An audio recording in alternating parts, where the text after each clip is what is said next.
Hey there, fellow marketers or fellow marketing students. Professor Walters here, and today we're going to talk about is your blog assignment. This is something that you can do to learn about your company and your company's social media presence, or maybe you want to analyze your social media. And because sometimes it's good to kind of step back and look at us from 30,000 feet. Because sometimes when we're putting out our own social media, we don't see it because I'm typing it right here. I don't see the big picture. And so what we're going to do here is get the big picture. What do we think companies are doing? What do we feel that they're doing versus what they think they're doing, okay? So the first thing I want you to do is look at your company's social media. See all the different, like search them online. Do they have a Facebook? Do they have YouTube, Instagram, TikTok, these kind of things? Do that search and figure out what are the links for all those things. So write down all those links. Tell me how many views they have, how many subscribers they have, followers they have, what's the average number of comments they get on a post, on a video, whatever, likes, things like that. Look at those things. Write those things down. Why? Because we want to see is what's working, what's not working, where are we in terms of social media? I mean, sometimes you'll see like, oh, they have Twitter, but they haven't posted for 2 years, okay? So that's our first step.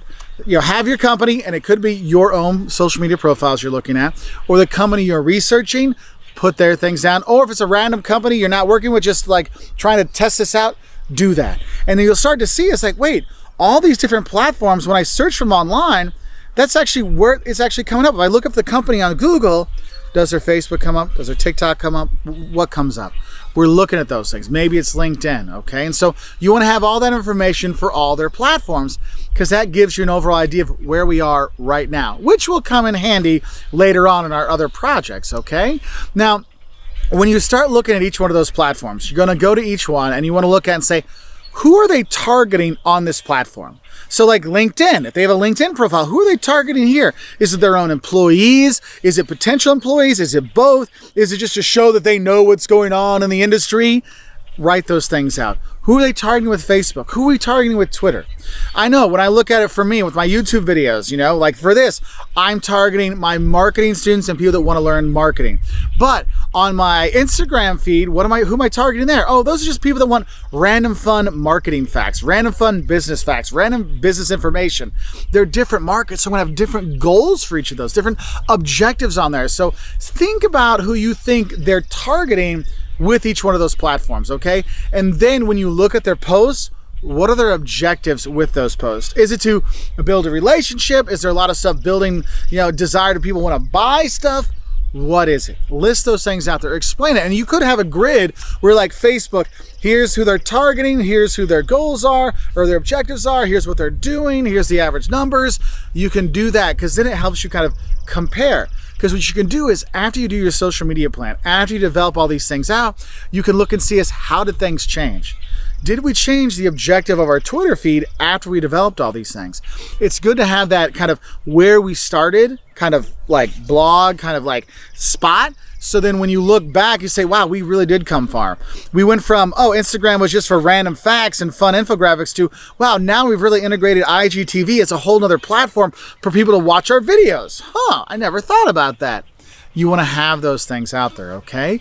Now, when you're looking at those objectives that they have, what I want you to ask is this is where you're going to come in. You are now going to say, look, here's what their objectives are now. Here's what we think their objectives should be. And you're going to put down what you think their objectives should be for each one of those platforms.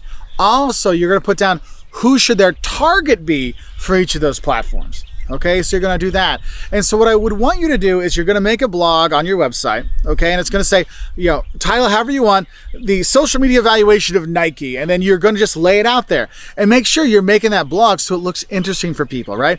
Highlight the important stuff, bold it, have titles, use graphics, pictures, all kinds of stuff to really make it that people are like, wow, there's a lot of good information here, and also show that you could do a good analysis. You can give some recommendations at the beginning to show that here's something I have. Because remember, in this class, we're building up a portfolio of blogs. So when you go and look for a job, you can show them, well, here's some of my professional blogs I've done in my classes to show that I know how to look at social media. I know how to look at different companies and what they're doing online, and I can evaluate it and give recommendations. Okay, so put that together, send it to me so we have it. If you're my students, if you're not my students, you can do that on your own. You'll be fine, but I want to help you out this way. So I'll say bye and good luck with your blog.